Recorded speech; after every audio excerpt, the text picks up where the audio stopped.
In recent days in India, the term black fungus comes to forefront very frequently after COVID. Even newspapers shows about black fungus, white fungus, yellow fungus and lots more. Even some states declare this disease as epidemic.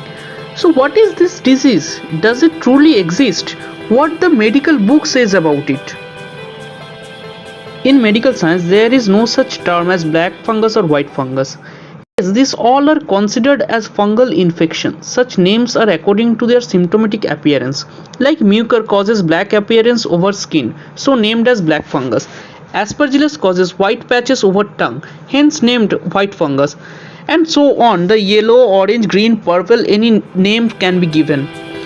Let's go and spend your next few minutes to know about it.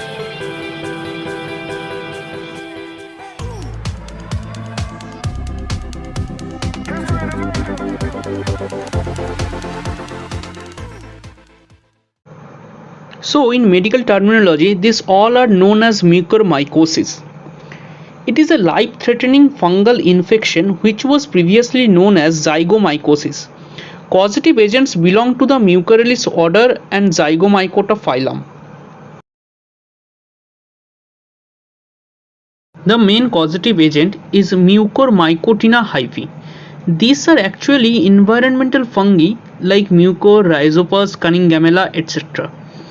They can grow over breads, rotten vegetables, even at this time may present on your cell phone or even on your tablet. So can we be infected at any time? The answer is simply no. A healthy individual is enough immunocompetent to fight against this infection.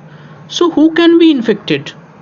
Person with uncontrolled diabetes or who having overload of iron, who have burns or traumatic wounds, or immunocompromised person like patient of AIDS, cancer patient with chemotherapy treatment or COVID recovered patients are at utmost risk.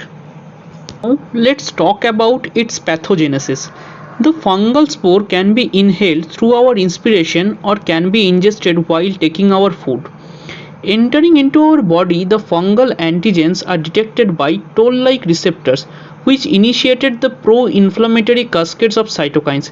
This signal leads to phagocytosis and killing of antigen by cellular immune system.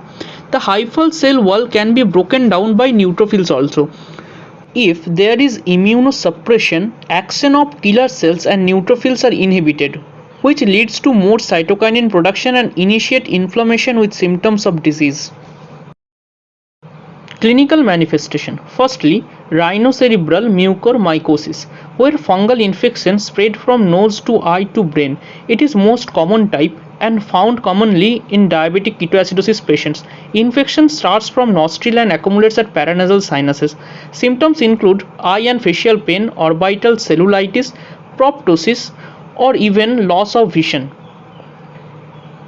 In CT scan of paranasal sinuses, unilateral or bilateral filling of sinuses are found. Next is pulmonary mucormycosis, which is common in leukemic patient. It shows symptoms of dyspnea, cough, chest pain, fever. Transpulmonary scan shows lobar consolidation, isolated nodular mass, cavities and wedge-shaped infarcts. Differential diagnosis from Aspergillus is based on more than 10 nodules, pleural effusions or concomitant sinusitis. Thirdly, cutaneous mucormycosis. Its etiology is basically soil exposure from trauma, penetrating injury or hematogenous dissemination. It is invasive type with very poor prognosis. GI mucormycosis is a kind of necrotizing enterocolitis. It was previously most common in premature neonates. Disseminated mucormycosis affects brain most commonly. Other type depends on the infected organs like bone, trachea, kidney. It should be noted that mucormycosis is not a communicable disease. Laboratory diagnosis. Collecting sample from patient and culturing on SDA medium at 25 degrees centigrade for 48 hours, characteristics cotton woolly tube filling growth can be found. Under microscope, short accepted wide-angled hyphal feature is common. From this hypha, the sporangium grows, which contains sporangiospore. For histopathological finding, frozen section of sample is stained with HND or special fungal stain, which shows angiovation of mucor. It should be differential diagnosed from aspergillosis on the basis of wide-angled hyphae.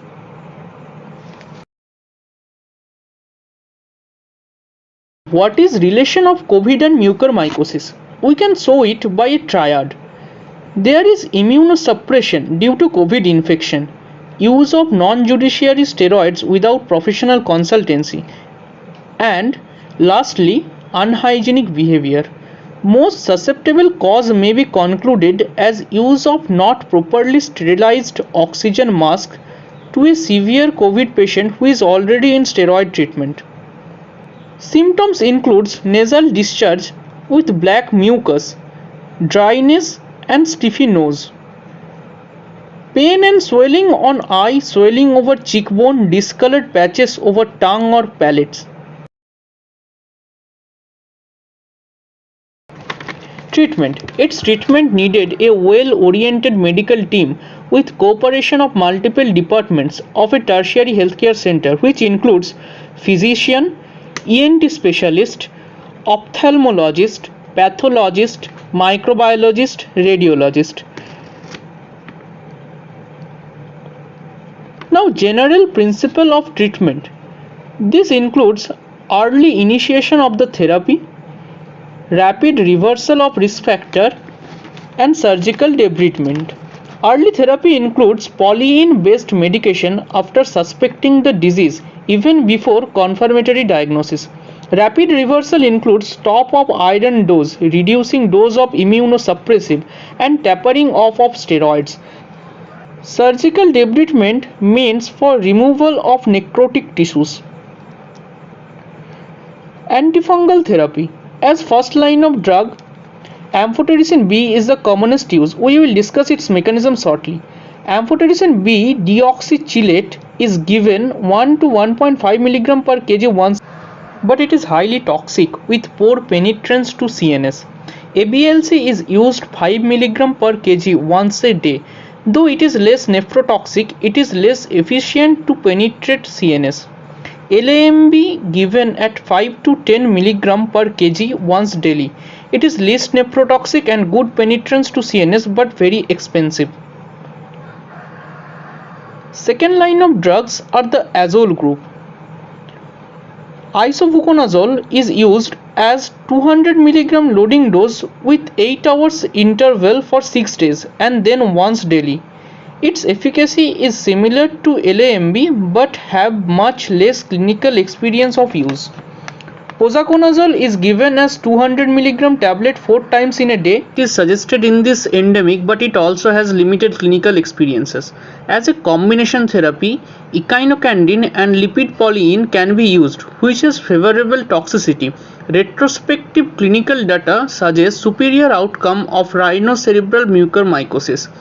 Lipid polyene with azole group of drug can also be given. Even triple therapy of echinocandin, lipid polyene and azole drug can also be alternative. If you are still up to here, kindly hit the like button for our hard work. Now let's talk about the mechanism of amphotericin B. Fungal cell possess cell wall and cell membrane that acts as target for antifungal molecules. Polyene antifungal agents such as amphotericin B acts on the cell membrane. The cell membrane is a lipid bilayer with proteins embedded in it. The cell membrane contains a characteristic sterol components known as ergosterol, which are synthesized by 14-alpha demethylase enzyme. Glucan synthase complex present on cell membrane is responsible for synthesis of beta-1,3 glucans, which forms a cross-linking chitin between the cell wall and cell membrane. The ergosterol provides stability and fluidity. Amphotericin B, the lipophilic polyene molecule, penetrates the fungal cell wall and binds to the ergosterol of the cell membrane. They act as aggregate and make spore on the cell membrane. Now, through these leaky pores, intracellular potassium ions and other molecules comes out of the cell. Ultimately, the fungal viability is impaired and the organism dies. Oxidative property of amphotericin B may also enhance its antifungal activity. Let's talk about its prevention. Do's. Monitor blood glucose level in post-COVID discharge patient and in diabetics. Use steroids judiciary. Use clear sterile water to humidifiers during oxygen therapy. Use antibiotics or antifungal judiciary. Now, what are the don'ts? Don't miss any warning sign or symptoms. Don't consider all cases of blocked nose as bacterial sinusitis, especially in steroid and or immunomodulator treatment in COVID patient. Don't hesitate in seeking aggressive treatment for fungal infection. Don't lose your time to initiate treatment of mucormycosis.